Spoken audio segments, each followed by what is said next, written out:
Last week, we talked about how to mentally prepare for Tai Chi and physically prepare for Tai Chi. I just want to repeat those things. Physically, we should always warm up before doing our class. Mentally, we should free our mind of our worries and our problems and unwanted thoughts.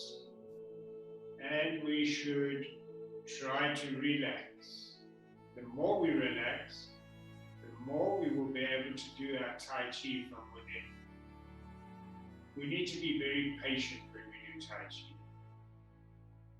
Trying to rush the moves destroys it. You cannot do Tai Chi like that. And finally, we need to prepare to have fun, to enjoy it. If we take it too serious, we start worrying, and then we no longer have an empty mind. In terms of the few essentials that we discussed last week, an important one is we stand upright, totally upright, soften our knees, relax all our joints, tuck our chin in, and then we're ready. We need to be able to turn on our axis. We have to turn like this. We cannot turn with our hips. The other thing is we need to be able to move in a very slow, controlled way, the same tempo, the same rhythm, whatever we're doing. Finally, when we start our Tai Chi, we bend our knees. But when we bend our knees, we need to have a straight back. No matter how much we bend them, our back needs to be straight. Careful of having a back that's a little bit backwards, a little bit forwards. Needs to be straight. Learning Tai Chi is like learning how to write. First, we learn the alphabet, how to stand. A, B, C. We need to learn all these letters. D, being upright. E, turning from the middle. F, being relaxed. Once we have all these components, the entire alphabet, we can start joining the letters and start doing our Tai Chi. So remember, Tai Chi, learning Tai Chi is like learning a language or learning the alphabet. First, we need to learn the basics, and then we put it together as an instrument to perform our Tai Chi. Let's go back to the basics. The last time we met, I'm just going to remind you of those basics. The first thing we did was the opening stance. I could stand with my heels together, feet out, or my feet straight. With the opening stance, I keep my feet parallel, and I have equal weight in both legs. My hands are still on my thighs. So that's the opening stance. We also discussed the embracing the tree stance. Bring my arms lie slowly up, bend my elbows, sink down, turn my hands, and we hold that position.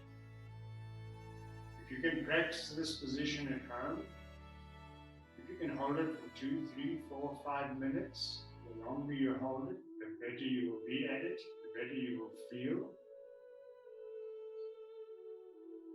The next position we discussed was ascend and transcend. Again, the parallel stance. We raised our arms up just before shoulder height. Bend them down, all the way down to about just below your belly button, Dantian level. Bring the hands forward and round. Back again.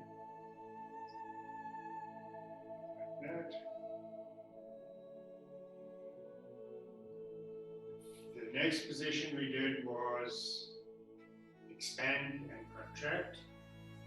I adopt the opening position, arms spread up, sink down, not your arms, it's your body. Turn your hands, open,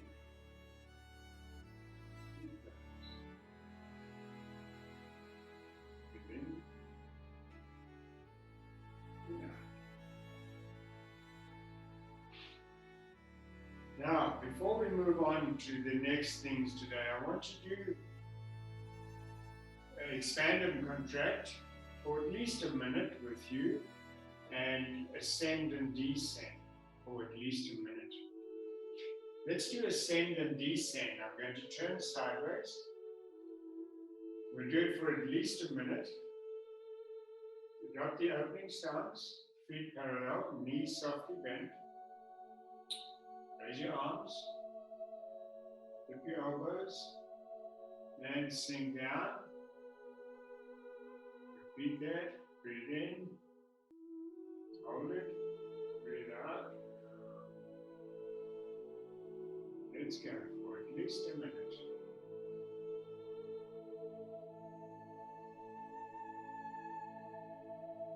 Try to remember to breathe in to your abdominal area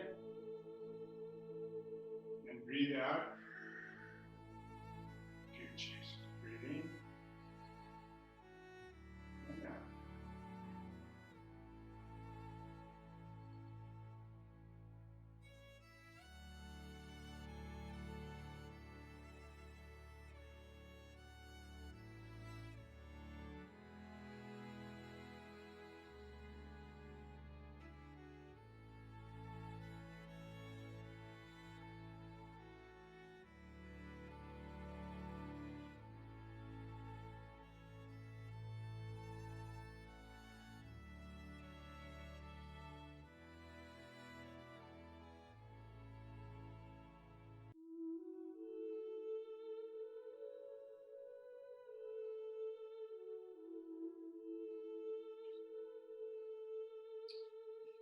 The next one we're going to do is expand and contract for at least a minute. Take the parallel stance. Raise your arms up slowly. Sink down with your body. Arms face each other. Breathe in.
Remember, the longer you do this, these qigong positions, the stronger you get in your legs, the stronger you get keeping your back upright, the deeper, the more controlled and the better you're going to be able to breathe. All this breathing is exercise for your lungs. And so everything that we're doing, and we're doing it for 2, 3, 4, 5 minutes, is preparing us to do proper Tai Chi. Okay, what I want to discuss today is the parallel stance, the bow stance, and stepping forward into bow stance. Let's look at the parallel stance. We know it. I'm going to repeat it. My feet are parallel and about shoulder width apart. This is often confused with the horse stance. The horse stance is slightly wider. It can be very wide, but my feet are still parallel. That's the horse stance, commonly referred to as mabu in Chinese. There's a variation to the horse stance where my feet are pointing outwards.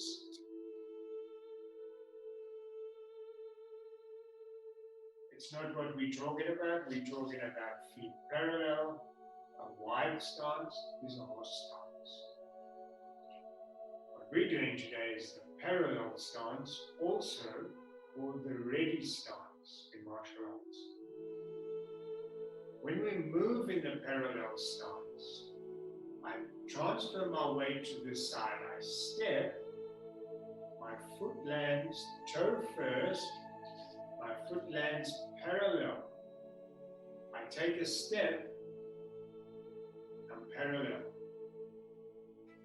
The distance between my feet when I step should be no less than 2 fists apart. So I want to get 2 fists in there. I don't want to step like this. Don't step like that. When you're there, it's unstable. So take your step, whatever width you're comfortable doing, but don't come too close. That's about a good parallel stance. We use it later on when we do cloud hands. We use this parallel stance often in cloud hands. In some styles where we go deeper, we make it wider. But that's not what we're talking about in this beginner class. The next stance I want to talk about is bow stance. Let me get my water with fish in it. Explain this to you again.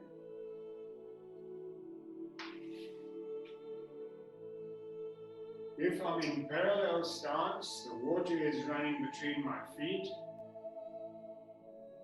To start the bow stance, I stand like Charlie Chaplin in the water. I sink down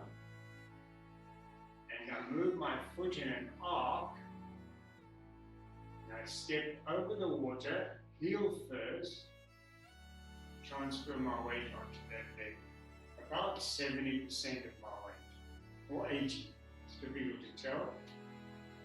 70-80% of my weight is there.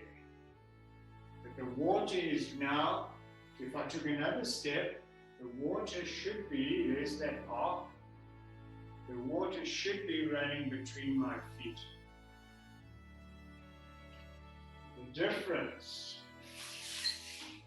we don't know if we say 70 or 80. What is important, if I'm 100, my knee will be over my foot. I don't want that. 70, 80, my knee is probably somewhere near in line with my foot. The moment I go to 100, it's over my toe. So don't be worried about is it 70 or 80. It's about 75, let's say that. This foot is always 45 degrees.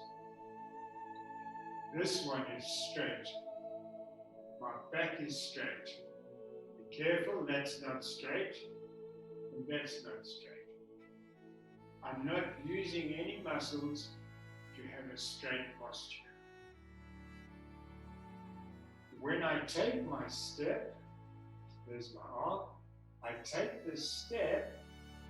As I transfer my weight, I press the back one into the floor. So I'm pressing down. If I happen to land, I demonstrated, if I turn too much and I continue with my bow stance, I have to fix this foot, and to do that, when I transfer this weight, I fix that foot. I fix it by lifting the heels slightly off the floor. Whatever you do, don't fix it by keeping the heel on the floor. It's not possible without breaking your posture. So if you have to fix it at the same time, and fix it by lifting the heel. Let's walk in bow stance. In the form we're going to do just now, we'll walk 2 or 3 times. So just to do it in front of the camera, let's do it like this. I start Charlie Chaplin, heels together. I sink down, both legs, 50-50.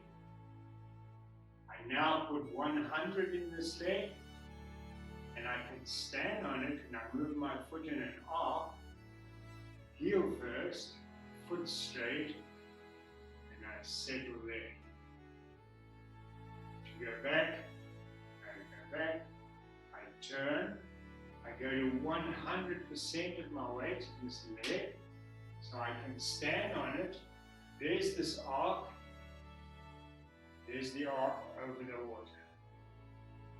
Settle there. Go back, turn, find your 100, stand on this leg, step over the water. Many people, unfortunately, get lazy and they move back, they just take the toe off the floor so they can turn that foot. That's not ideal. What you want to do, take the toe off the floor, bring that foot all the way back. I actually have no weight in this leg. So you want to be able to take it all the way back, then turn, then step on it, down. Take it all the way back, so there's no weight in this leg. Take it all the way back, and then turn, and step on it, arc your foot, land there. I know you know these moves. This is basics, and there's no harm. There's only benefit from practicing them again and again. So when you do your Tai Chi, they are automatically there. I catch myself sometimes doing Tai Chi, and I'm so out of it, I get lazy and I don't roll all the way back. I need to roll all the way back. I need to be patient. Like I said, patience is absolutely key to doing good Tai Chi. Don't forget that. I'm going to do the Tai Chi for osteoporosis with you now. And the reason I do that is it has the opening stance, it has parallel stances, and where we go today, it has the bow stance. Let me do it with my back to the camera. Come with me. Am I still on the camera? Yeah, let's start there. So, opening stance. Hands goes up. Fingertips face the ceiling as I dip my elbows. And I open and close. Now I'm going to go to parallel stance.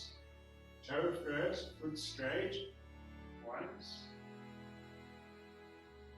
Change your hands. Take your next parallel step. Change. Again. One more step, parallel.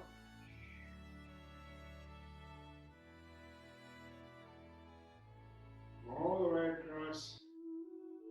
Back to open and close. I turn my heel, I get ready to go to bow stance. I Prepare my hands for brushing knee. I step once over the water. Get ready. Bring this leg into an arc. Step over the water. Again. One more time. Go all the way back. Turn. Step. Feet together. Arc that foot. Step forward. Parallel stance. Open and close. Close that form.